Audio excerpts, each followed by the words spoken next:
The Lokpal Bill has finally been cleared with amendments. It will now be placed in Rajya Sabha. We have with us Kiran Bedi. Ma'am, it's been a long battle for you all. Finally, it's been cleared and it will be brought in Rajya Sabha. But it does seem that it is diluted in that sense. Are you happy with what's happening, or do you think there needs to be a stringent Lokpal? I want a beginning.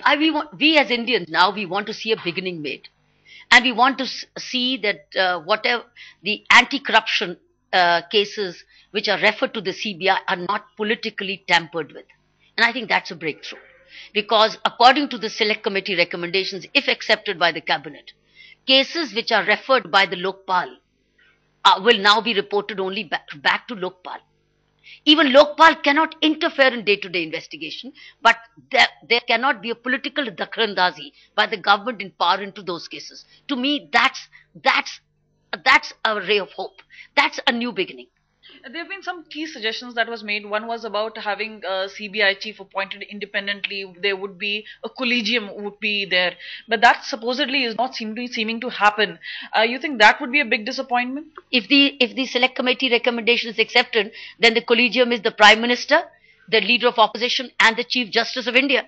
I think that's a good collegium, and then he gets a fixed tenure, and he should not be re-employable. So I think fixed tenure selected by three-member body, which includes Leader of Opposition and Chief Justice of India, I think is a breakthrough.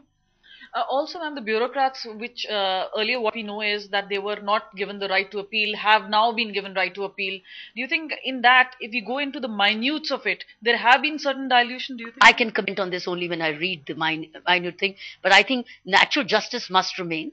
But the power of sanction has now, as far as whatever cases the Lokpal wishes to take up, it requires no prior sanction. There are no prior sanctions. So the government control on prior sanctions is gone. Also, ma'am, there were certain more suggestions which were made. Not all of them have been included. So in a sense, would you say that this is the end of the fight, or you think the fight against corruption will have to go on and things have to be progressed? I think the fight will now move to the states, because the states will decide on their own kind of lokayuktas.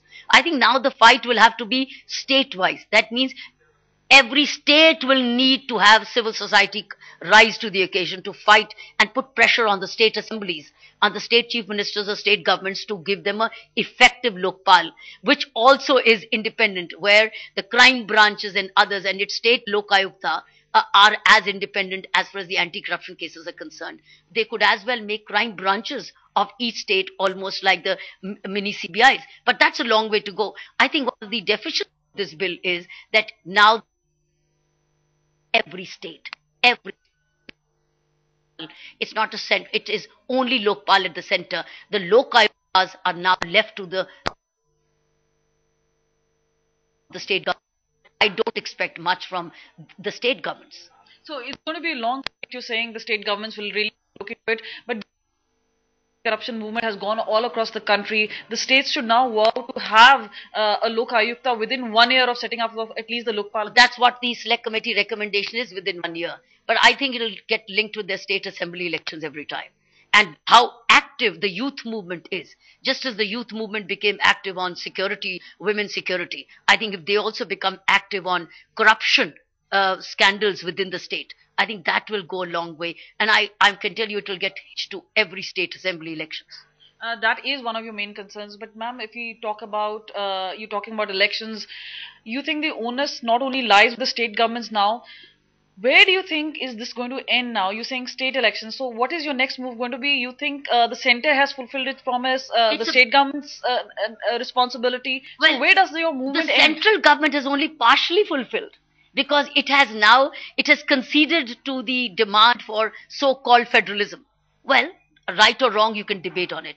But it's not made it a central law. It's made it into a law which is applicable as far as the central government is concerned. But when it comes to Lokayukta, it's left it to say, do it within 1 year, mandatorily, but do it in your own way. So what kind of guidance will they take? Because some of the Lokayuktas don't even have the chief minister covered. So I would still look at it as a beginning made. I don't want to say all is lost.